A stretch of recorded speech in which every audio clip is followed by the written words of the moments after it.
G'day punters, we're back for another episode of The Weigh-In. I'm joined by my co-host Luke Marlowe. Played golf with Luke Hilton today. How'd you hit him? Fair, BJ. G'day to you. Hello, everyone. I did birdie, birdied 17 when they played the back nine. But there are a few doubles there. So but it's just good to get out. I haven't been playing much, but living out of home at the moment on the Central Coast, which has been a bit of a change for me. But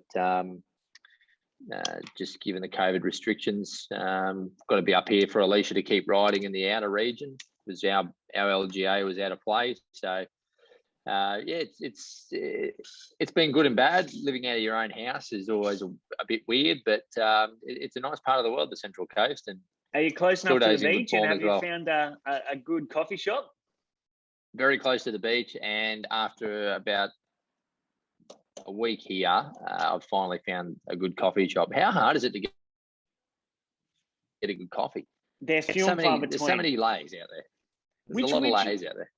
We live in the same suburb, so you live a little bit too far away from me, but the one across the road from me, Cosy Nero, I go to it at least once a day, sometimes twice. Good coffee shop. Yeah, mate, you just need it in your life. I mean, I was never a coffee drinker until probably the last, I'd say I really got into coffee when I came back from Singapore. So that's 18 months, and I'm a 2 cup a day man now, except for weekends. I don't drink coffee on weekends. Well, you should drink more coffee on weekends. I'm up to 4 cups a day, so you don't want to get there. Oh, yeah, that is a problem. All right, let's get stuck in. It was a good meeting at Randwick. The track was upgraded, then it was downgraded. There was a bit of rain falling, and we had a deteriorating track, but it raced relatively fair. The fence was off later in the day. They were coming down the outside, but we'll get stuck in and we'll start with the first race. Race 1 was a Class 3 highway over 1,200 metres. There was 3 1200s on the day. This was the one in the middle. They went 4.92 lengths slower than the Furious Stakes. Jerry was $26 out to $31. Mr. Hussill, $8.50 into 7. Molly Nails, very well supported. I know you liked her, $4 into $3.90. The best last 600 was Mr. Hussill in 34.77. He went 1.8 lengths faster than any other horse. Jerry was very good here, Luke. He sat wide and he was too good for them. Amazing win. I black booked this horse off Nara because he drew barrier 1 when the fence was completely off that day. He did get to the middle in the straight there at Nara, but I just couldn't have backed him with stolen money in this race. I mean, he was 4 wide from barrier 6 and just kept going. So, I mean, even though he was a black booker of mine, I couldn't have found him. Not in a highway of this class. This is one of the better highways we've had in the last 6 months. And for him to do what he did, that was sort of the writing on the wall, I guess, for the track to play middle for most of the day, because he surprised me. I backed Molly Nails in this race. I thought she went well. Just stuck down the inside there, but had a chance in the straight. I think if they went a bit slower for her, it would have played into her turn of foot a bit more, but all honest with the winner, Parksville went awful. Back to the drawing board with him. Nothing in the steward's report, but he was disappointing. Yeah, he was definitely disappointing. I had something small on him late when he got out in the market, but I thought Mr. Hussill was pretty good. I was pretty keen to follow him. He was just ridden negatively from the wide draw, and he found the line really well. There's a race in Yulong Base in the near future. He drew poorly. I know that he got scratched from maybe last week's highway or the week before because he drew wide. I think they just had to send him around on Saturday, but I'm pretty confident that he's going well enough, and when he draws a gate, he might be able to head forward and give it a real shake. Anything else to add for this race, Lukey boy? No, that's about all, Blakey. I think Commando Hunt continues to race well. He came up the inside in the quickest last 200 of the race, and he's a horse in form. Any of these horses go on to Kosciuszko, do you think? I don't think any are good enough to win it. They could go there, but I don't think any of these are good enough to win it. Yeah, I would tend to agree. I would tend to agree. The second race was a mares race over 1,100 meters, BM 78. There was only one 1,100 meter race on the day. Selba Rouge was 380 out to 4 on the day. They opened her up $6 on Wednesday, so she was well supported in early markets. Shaik 650 out to $8 on Florage 7 out to $8.50. Best last 600 meters was Shaik, and she was home in 33:38. That was the best last 600 meters of the day. Selba Rose got a very much deserved win here, Luke. For J-Mac, I mean, have you seen a jockey go better to start a season? I mean, just absolutely flying. He owned them from the front. The horse ran in that really fast race at Kembla behind King of Sparta. We've seen that form stand up twice on this program, with King of Sparta being a bit stiff in the last and very good again. So that was its race, Selba Rosa. I had a bet on Nags to Riches in this race, so I just back to the 1,100 metres. I was a touch disappointed. Shaik was very good. If she gets a wet track anytime in the next month, Shaik, just pile on, because it's a swimmer and it's come back very, very well. Yeah, I tend to agree. She was given a negative ride from that wide draw, and she really found the line well. She can definitely be winning a race in the near future. Anything else to follow out of the race? Patino Ruby went well. Good return. Kosciuszko, maybe. Again, I think she's definitely now got that Saturday Metropolitan form, and she's lightly raced. So it wouldn't shock if she went forward to a race like that and was competitive. Yeah, she over-raced a little bit on Saturday as well. So if they can sort her out, she's definitely got a race in her. She's got a really good turn of foot. But I think that her over-racing just took that out of her finishing over the top of them, because I just sort of I had something on her on Saturday, and she was a little bit disappointing just because I had something on her. But I guess she can win a race in the near future, definitely. But the third race was midway over 1,800 meters. There was only one 1,800 on the day. Casino Mondial, $6.50 out to $7.50. Tocci was $9.50 into 9. Duchess of Windsor, $23 into 14. The best backed were a couple of roughies. Love Me Quietly, 19 into 11. Enduring Night, 18 into $10. And the best last 600 meters was the unlucky Enduring Night, home in 34:45. Good ride here by JVO aboard Casino Mondial, Luke. Yeah, it was, Blake, and the horse is flying. Good trainer, Christian Buchanan. She does a good job there from Wyong. Yeah, look, she's flying. That stable's flying. Yeah, going great. Gave away weight to a few horses, the winner, and was too good. I've got nothing to say about the race other than Always Sure, I think, is a better miler. It doesn't run 1,800, and it could freshen up and come back in distance and improve. Yeah, no doubt. I've got nothing else to add out of that race. The only one I will probably follow, even though she's always unluckless, is Enduring Night. But you'd have to get good odds to follow her. It's become punishing, that horse. Yeah, she'll sneak through and win a race soon enough. Like if she gets all the breaks, she just gets too far back. Annoying. She's a frustrating horse, especially for connections. But she'll win a race. Just needs to be the right one, and she needs to get a bit of luck. But we'll move on. The fourth race was benchmark 72 over 1,300 meters. There was only one 1,300 on the day. Brigantine was $19 into $8. Very well supported. She was the best back runner in the race. Super Effort was $6 out to $7. Hot Spring Gold also $6 out to $7. Outside of Brigantine, the other best back runner would be Hoover Lucy, $8.50 into $5. The best last 600 meters was Super Effort in 34:13. A mention to Tony B, who was home in 34:23. Thought he was very good. Construct was a bit disappointing, and the stable have advised that he will be spelled. Brigantine, a good bounce back from her, Luke. Yeah, he's gone well. Very impressive win. These, 3-year-olds. They, I know you tried to. I just skipped over the fact you called him a girl. Poor Brigantine. I thought he was a filly, but no, sorry, Brigantine. I was just going to roll on, but I saw you started laughing, and I know you picked up on it, didn't you? I did.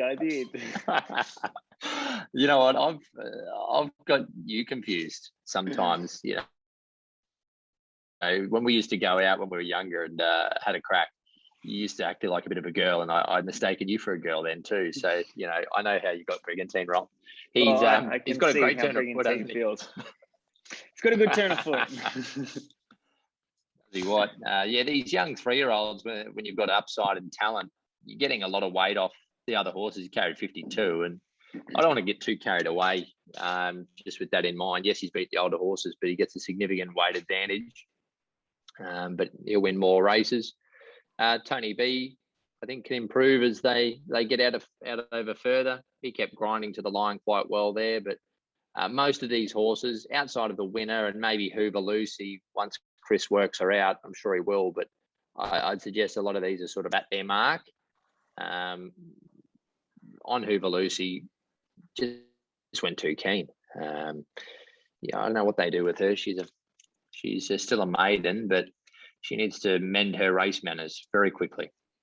Yeah, she'll win races once she sorts herself out, because I know that her trial in Brisbane was exceptional, and I had something on her at $8, and she was well supported. So I was happy to be on. But the fact that Chris resumed her in this race suggests that, to me, that she goes pretty good, because he could have knocked over a maiden somewhere, but she does things wrong. But she's going to win her fair share of races. I think it was a bit of a missed opportunity with Brigantine, actually, because he pulled up lane in the up-and-coming stakes, and he was really well supported there. Yeah. And then they opened up $16 here, and I think we missed a little bit of an opportunity there. And I agree with you with Tony B. He can improve, especially getting out to further and on a wetter surface, because his form in New Zealand is over further, and he's seemingly better suited on wet surfaces. So we'll see how that plays out. But you happy to move on? Yeah, I am. And just getting back to my earlier point, you were soft, weren't you, back in the day? I mean, we'd go out, the drinks would be flowing, and you'd turn it up and want to go home and not put in. Yeah, that's fair. I was always out the back door. Leave you guys. Back door, 1 minute. Be gone the next. The old smoke screen. Yeah. As quick as Nature Strip. Moving on, the Concord Stakes, the first of our feature races, the Group 3 Concord Stakes over 1,000 metres. There was only one 1,000-metre race on the day. Nature Strip, heavily supported late in betting, $1.55 into $1.45. Wild Ruler, $4.60 out to $5. Trekking, $7.50 out to $11. Best backed outside of Nature Strip was probably the roughie, Handle the Truth, who can run well in a Kosciuszko. Nature Strip, back with a bang, Luke. Back with an explosion. It was great, wasn't he? I mean, this is his year. I mean, he's run fourth in Everest is his best result. He's running 2. He'll go closest this year, I'd say, because that's his best ever return, in my opinion, as an older horse. And he's just in the zone. He's in such a good rhythm. And yeah, that was the win speaks for itself. He was $1.50. He was expected to do it. So we don't want to get too carried away. But yeah, I think he's flying, and it was a good win of the beaten horses. I was a little bit disappointed in the run of Standout. I considered having something on the place. I just thought he might be able to find his best here first up on a firm track, which it was at this stage. But I mean, it's hard to run past these very, very good horses, but I just would have liked to see him go to the line a bit better.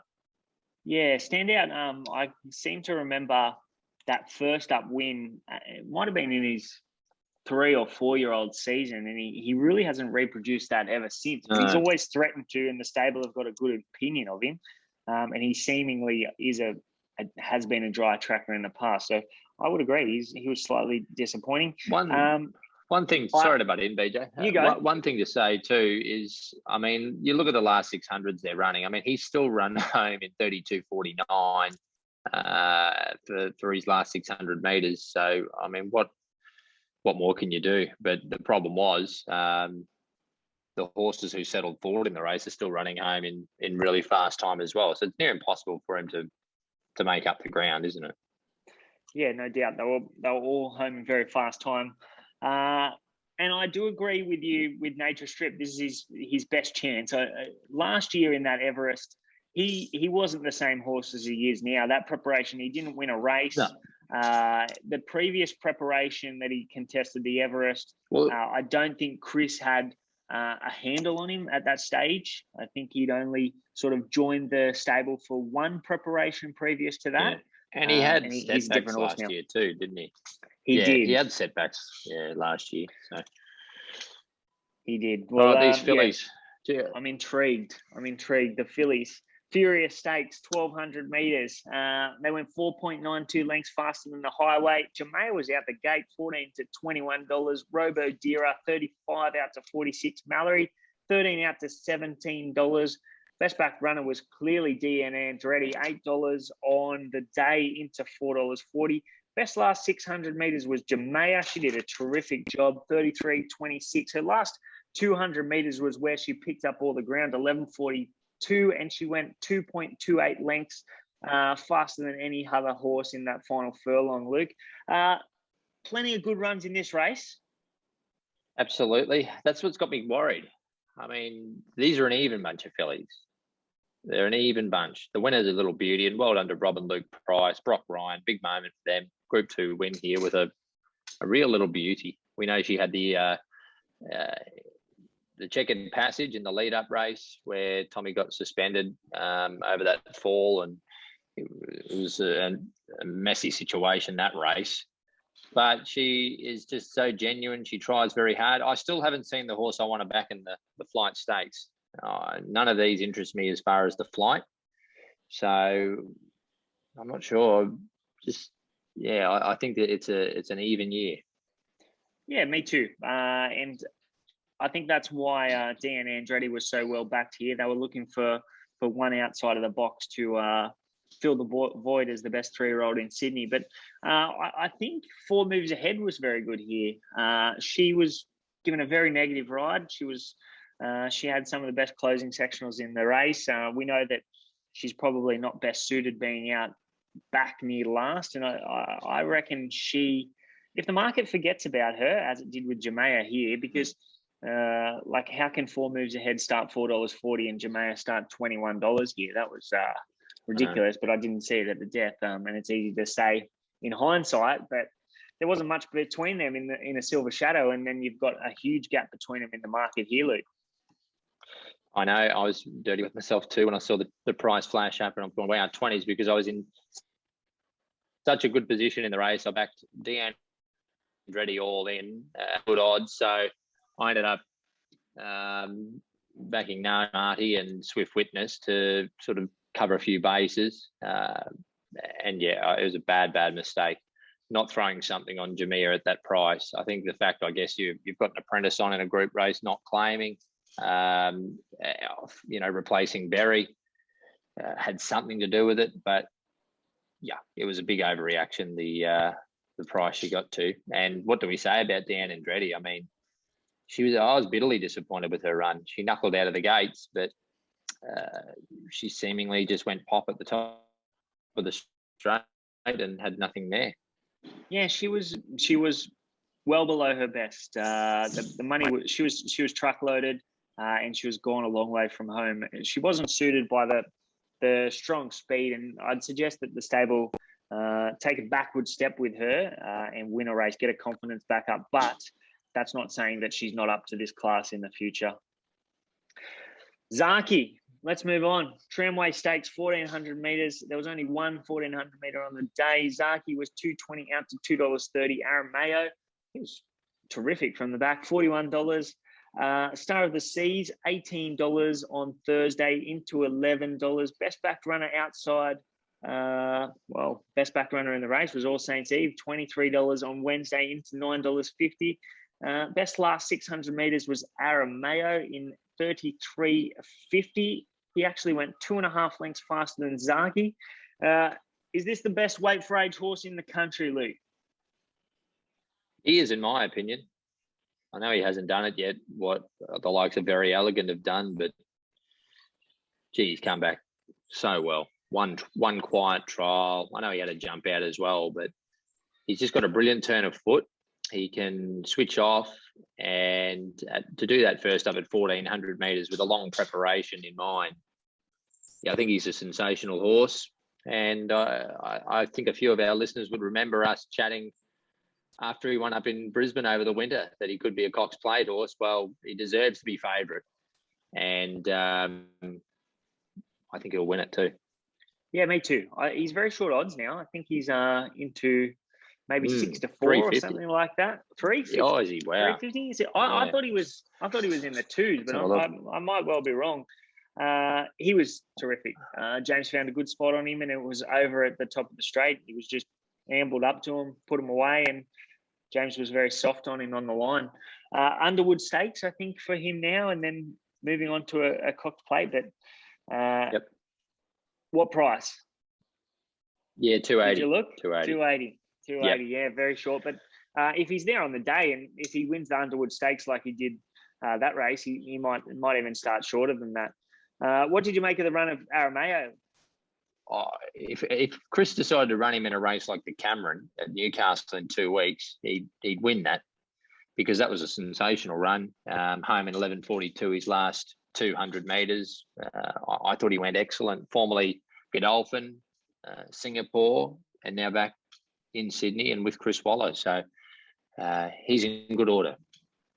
Yeah, no doubt. And I would think that the Cameron might be the way to go with him, because surely they have an Epsom in mind, considering Zaaki is the best, if not the best horse in the country, the second best, and he's chased him home and done a terrific job.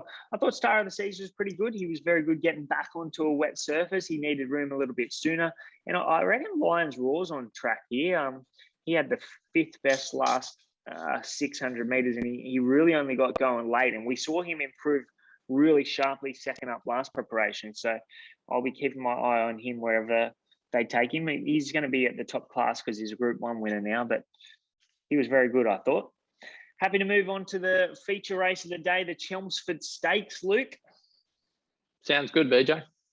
Let's do it. There was only one 1,600 metres on the day. Think It Over was really well supported late in betting, $5.50 into $4.20. Riadini, $71 into $46.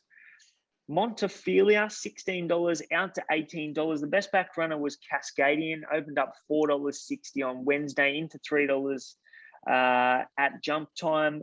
Best last 600 metres was Think It Over in 34.09. We can forgive Nancho, who pulled up 1 of 5 lame. I thought She's Ideal was okay. Back on the fence, she's a forgive. She had the 4th best last 200 metres. What did you make of this race, Luke?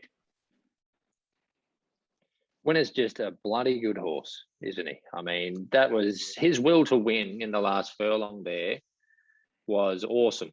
Riodini, he took charge of the race. He got rolling from the 800 and really made it a test, and he nearly pinched it from the front. But Think It Over, he's just a winner, and that was a gutsy performance. Montefilia, no one would have missed that return. I wonder what her grand final is. Could win a Caulfield Cup off that return. Like, that was at weight for age to do that, come back and run a blinder there at a mile. Yeah, she's humming. I think Dave said this morning on Punter's Postmortem that David Payne said that she will line up in a Kingston Town Stakes next, and then on to a Caulfield Cup. So okay. I agree. Yeah, she could win a Caulfield Cup. She's Ideal, still my Caulfield Cup horse. I think there was a sneaky run at the back of the field. Attorney was very good. He had the 2nd best last 200 metres, and he'll be winning a race this preparation. What do you make of the run of Cascadian? He was really well supported. I mean, I said this on Friday, so I'm not being a post-race expert, but he just can't start $3 in races, Cascadian, with his racing style. He's a good horse, but he's never a $3 chance in races and never looked like winning. I thought he started unders to be honest. But he ran well, but yeah, he's just he's one of those horses you want to back when he's 10, not 3. Yes, I agree. Because I backed him first up in that Wink Stakes, and he was $10 into about $6.50, and that was a good bet. But he was stiff. I couldn't have took $3 here. And on Saturday morning, they had a lot of places had Cascadian well supported into about $2.80, and Think It Over got out to $6, and there was just too much of a discrepancy in the market between those two, who there wasn't much between them in a Wink Stakes. And the market adjusted late, not really with Cascadian because he really held his place, but the pros found Think It Over late in betting, and he was well supported, and he did a terrific job that last 50 metres to pick up Riadini, as you said. Anything else to add, Luke, for that? No, buddy, happy to move on.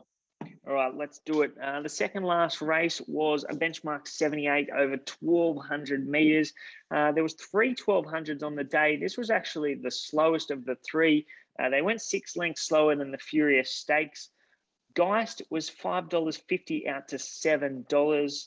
King of Sparta, $3.80 into $2.50. They just love that race that he broke the track record at Kembla in. I think there's been 4 or 5 winners out of that race now, as you said, Luke.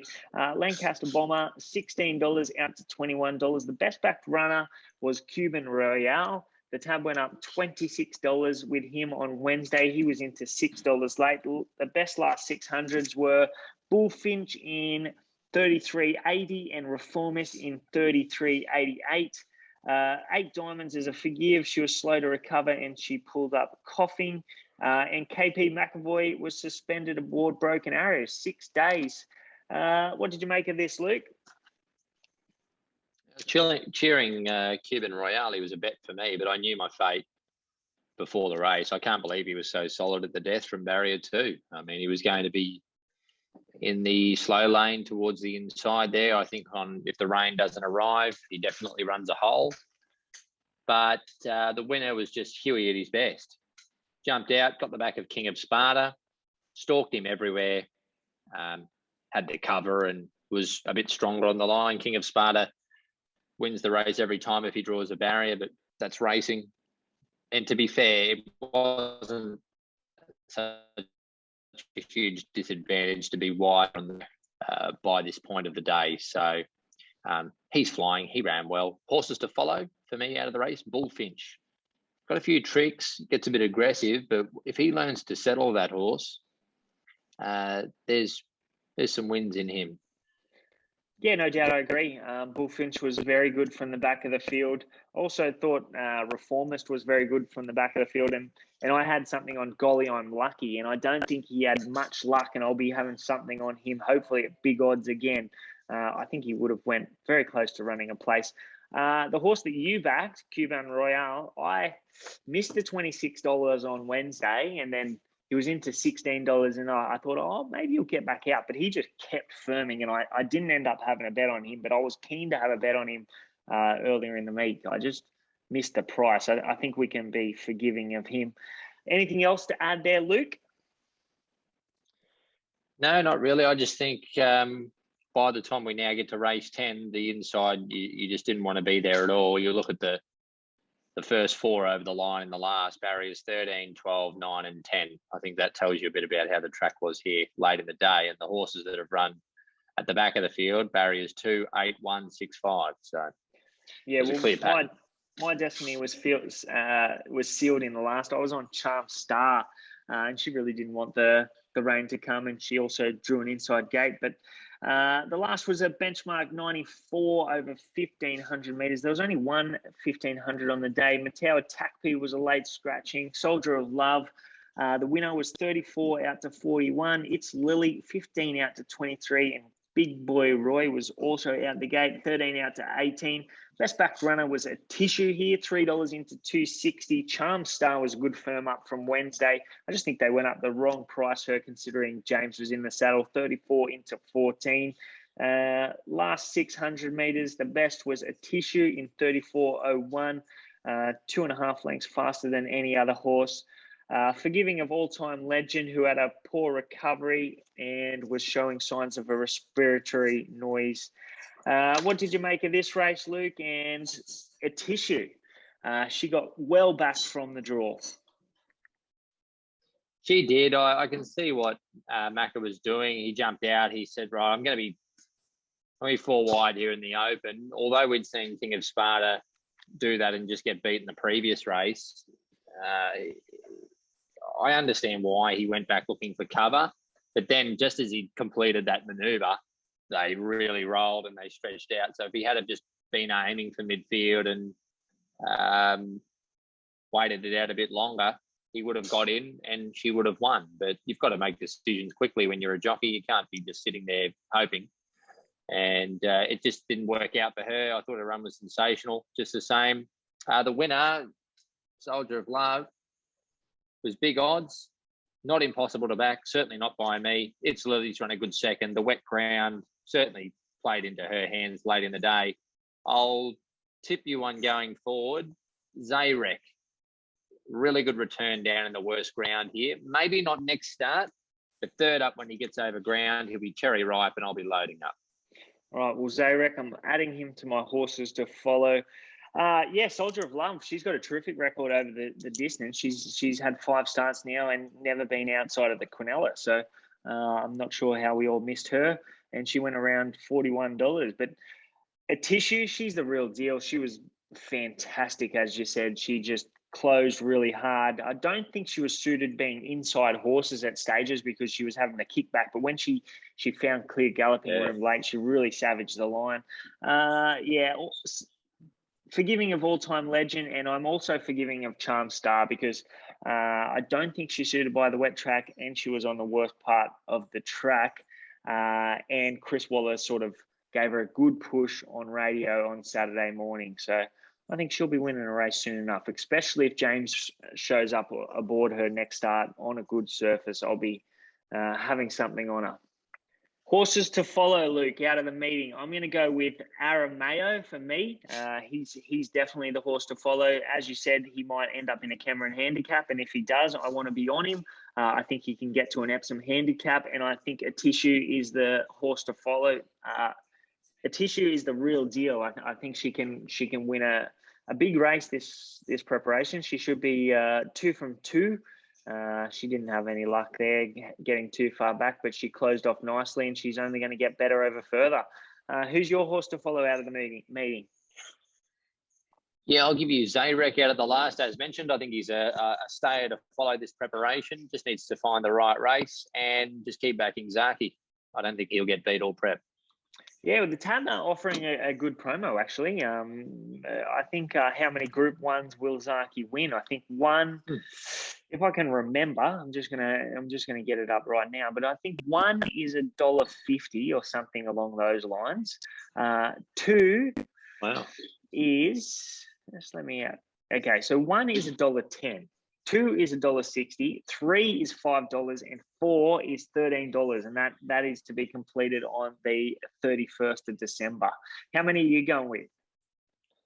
Well, what will he run in now? Is his next run will be the Underwood, maybe? Is he running the Underwood? He'll at least run in 3 Group 1s. He should probably run in 4. Yeah, okay, and they'd be what? The Underwood, the Cox Plate, and He'll run in the McKinnon. He might run in the McKinnon. So that's 3. And there might be one in between the Underwood and the Cox Plate. I'm not sure what the time frame is between those 2 races. Because it's only early in September. And then the Cox Plate's going to be late sort of October. So we're missing 1 Group 1 there, I reckon. So I reckon he's going to run in 4. Yep, okay. Mate, he's an exciting horse. They're not really markets to get me too hot under the collar because connections could change plans and he could have a setback. But if he stays sound, there's only one horse in the country that'll beat him, and that's Very Elegant, and I think he'll beat her. So I'm tipping Zaaki to go undefeated this prep. There you go. So he'll get the money. Good enough. I'll take the 3. I'll go with the 3 plus at $5. Right. I think that's a decent bet because I think you'll at least run in 3 Group 1s.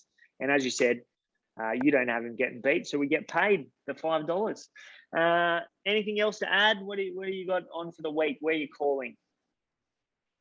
Mate, get up in the morning, go to Wyong for the trials, and then Gosford on Wednesday. I've had a couple of early bets there. Back to a horse called Papali in race 4. He's the only bet that I've had too. I think he was very good. What do you make that Gosford meeting? It's a little bit disappointing that they've only got 6 races. What would you say to the midway going to the Wednesday meeting? Could be a good play, just to give Randwick a bit of a rest too. I think it'd be a good idea, but I'm not line making those decisions, and they're juggling it very, very well at the moment. Just keeping racing going, and we've been very lucky that it has. So long may it continue.